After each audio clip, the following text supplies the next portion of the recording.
Okay, so you're pretty hot on Airbnb at the moment.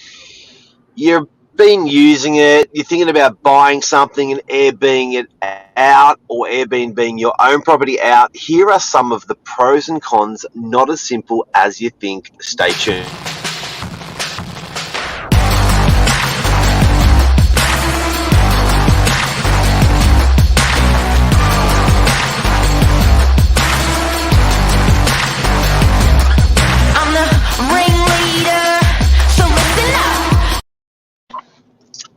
Aha. Good morning, Mark. Good morning. How are you, Charlie? I'm very well. It's the first time we've spoken in the new year of 2022. It is, and we're not going to talk about COVID. Please and God, thank you.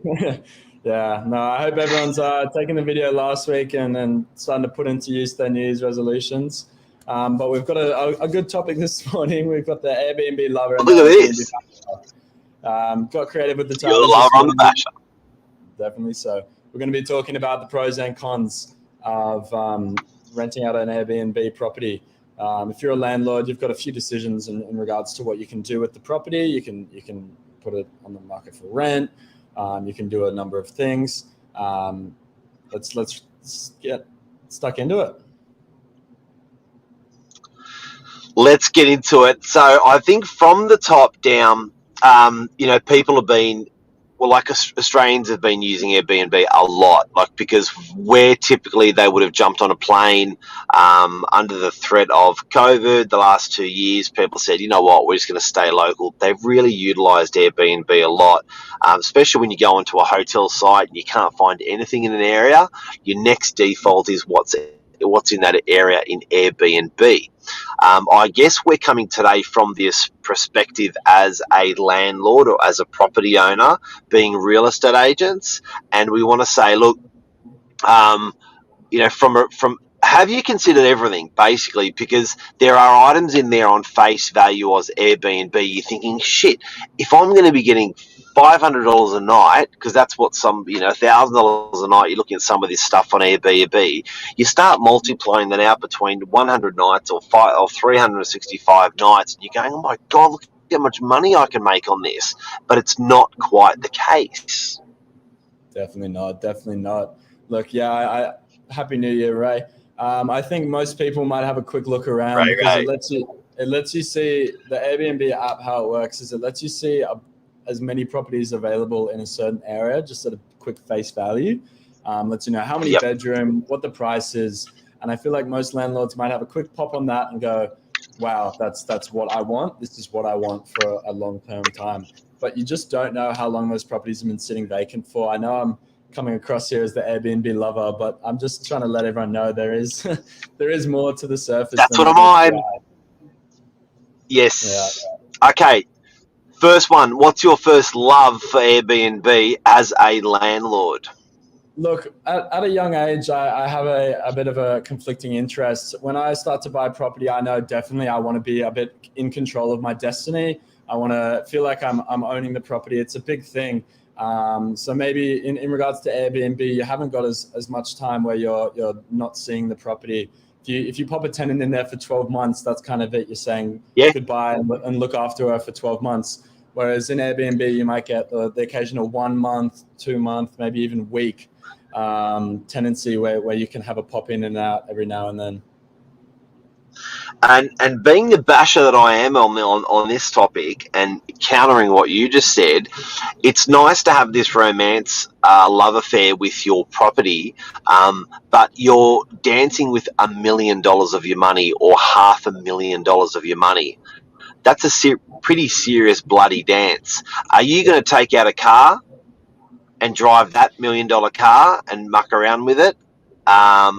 You just got to be so sure about what you're doing, because that $1 million asset should be returning, for instance, 5% a year, which is 50 grand if it's $1 million, and if it's not, it's an underperforming asset. So I think you got to be really careful there.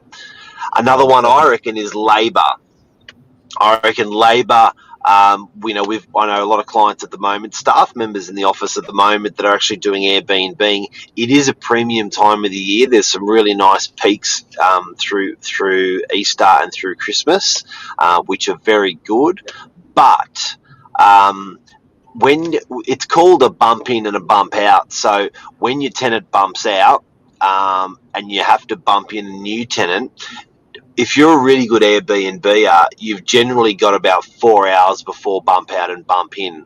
The hotels call it checkout in a property. Now, it's so finely tuned in a hotel you don't actually realise. But with Airbnb, you on your bump out and bump in, you're relying on many different factors on the type of tenant that's bumping out or the type of tenant that's bumping in, when they want to bump out, when they want to bump in, what has to be cleaned. COVID is another one you and I just brought up before about if you've got a furnished property, you've got to be cleaning that extra careful. Forks, knives, plates, everything's got to get a wash. The whole cupboard's got to get a wash in the kitchen, everything inside of that cupboard. So you've got to be very, very careful. Now, if you're doing that, those 4 hours, if you're doing it yourself and you're working a 40-hour week and holding down a job, you won't be able to do it. So where you think you're actually making it up because you can do that clean, you will often find you'll sacrifice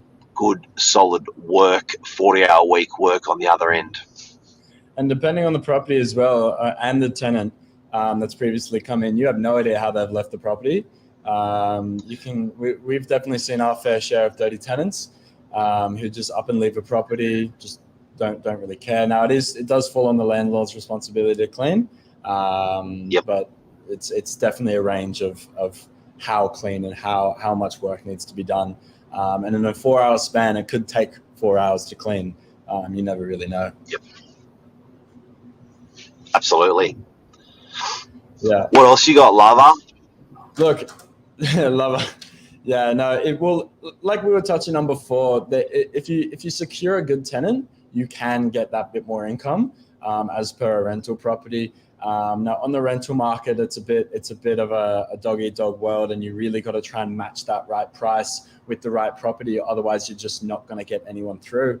However, on an Airbnb market, you don't have the agent communicating with the tenant every single day. You don't have them telling them what's a good price, what isn't a good price. You don't have that communication with I guess all the parties. You kind of just see the price and accept. And so some people who maybe from overseas, maybe from not in the area, might just see a price tag and say, look, I love it, get me in, not knowing how much they're overspending on that Airbnb. Absolutely.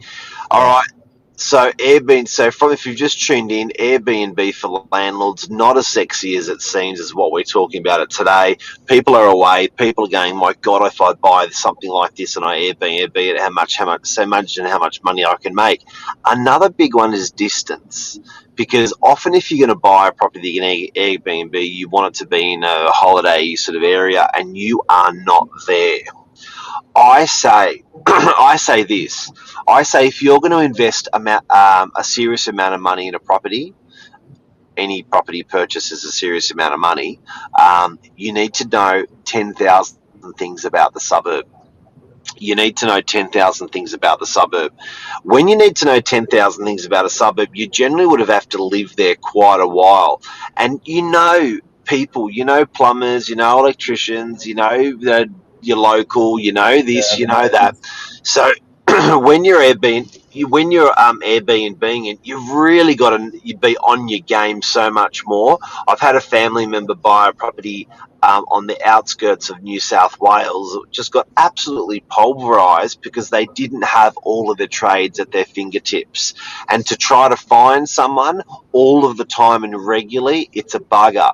Now, if you've got it managed, if you have bought something out of the area, which I'm really funny about, but if you have bought something out of the area from where you live and you are not going to Airbnb it, but you're going to use an agent, they are going to have their own plumbers, trusted plumbers, electricians, painters, carpet layers that work for those guys. And why are those carpet layers so good? Because the agent's giving them regular work. So they're committed not to the one-hit wonder jobs. They're committed to the agents that are giving a lot of work. So I do like using a managing agent rather than an Airbnb, because I feel like I'm on my own a lot more when it comes to trades and knowing 10,000 things about that area.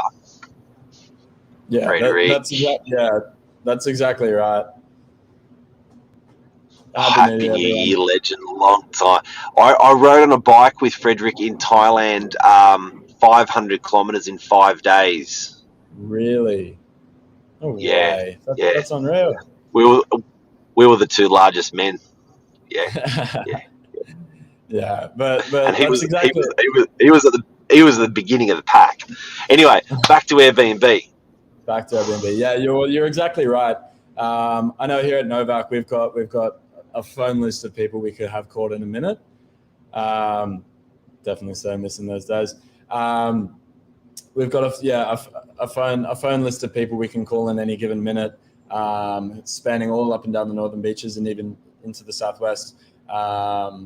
However, yeah, if you're not buying a property in an area you're familiar with, it just leaves that room for error, as you were touching on. It does. Now the vacancy, guys, I think you've really got to look at that. Being the basher of Airbnb today, sometimes I'm the lover, today I'm the basher of it. You've really got to look at the actual amount of rent, the dollars that you're going to take by the end of the year, occupation, like when it's going to be, because it's not always going to be occupied. So the actual dollars you're going to take, the net dollars you're going to take after BNB fees into your hand for the whole year, whether it's with a rental agent, not Airbnb, or whether it's with Airbnb, you've got to look at that. And when you do look at that, you then got to be really honest to yourself about your labor. You've really got to look at, okay, how many phone calls, how many times have I looked at the Airbnb app to see if I've got bookings, make responses, and you've got to put a dollar on your labor. So just because it's free, it doesn't mean, because you're doing it, it doesn't mean that it's not costing you. It doesn't mean that's, do you know what I'm saying? So if you work out per hour what you get paid in your job, and you apply the hourly rate to what you're doing in Airbnb, you will be absolutely shocked. Most of the time, shocked in a bad way. So you got to be really honest with yourself, and that's the thing. If it's a raging business, we stayed in one over Christmas, and it was just a phenomenal business. These guys were the Airbnb kings. They had it down pat. They're actually doing it full time, husband and wife and one employee. That's a different animal. Yeah, I guess so. Yeah, definitely so. Yeah, like Luke's touching on here, it definitely gives you that bit of flexibility from a tenant perspective, being able to move in and out, obviously not stick yourself to a 12-month lease or 6-month lease.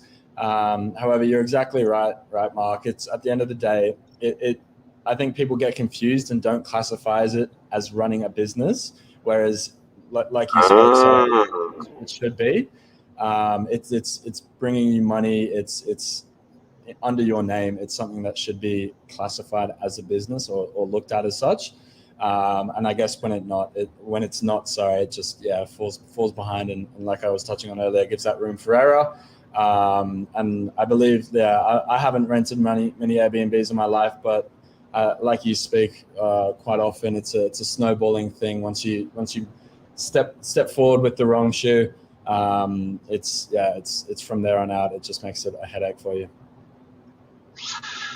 So before we sign out today, I think when you're looking at this Airbnb, guys, from a landlord's perspective, we urge you to ask yourself this question. Am I willing to go into business and attribute my time plus own a property? There's two things there, as opposed to being a landlord and owning a property. So what the labour content of those two things is very, very different, because one, you can just pay your 5% to your 7% to your real estate agent and say, mate, you look after this thing 52 weeks of the year, don't want to hear a thing. The other, it is riding you like a bull, and you make sure you are wanting to get paid proper for doing that, and that's where people miss out. Great wrap up. A lot of happy New Year's. A lot of happy New Year's this morning, Sasha. You legend. Thank you, buddy. Happy New Year to you too, Sash. There's a smile on everyone's face. It's definitely a good time of year. Happy New Year to everyone. It is definitely. I know. I'm happy to say goodbye to 2021. I know everyone else is as well. To a bigger and better year. Oh, and what a great, 2022. You know what I did? When I did my post on New Year's Eve, and I was a bit drunk, and I wrote like, mate, it's great. Have a great year. It's going to be a great 2020. I didn't write 2022. I wrote 2020, and there was all these comments, like. There was 10, 15, 20 comments on it saying, and actually nobody picked up I got the year wrong. well, and I went on last night. Well, that's what they're saying. It's not 2022. It's 2022. How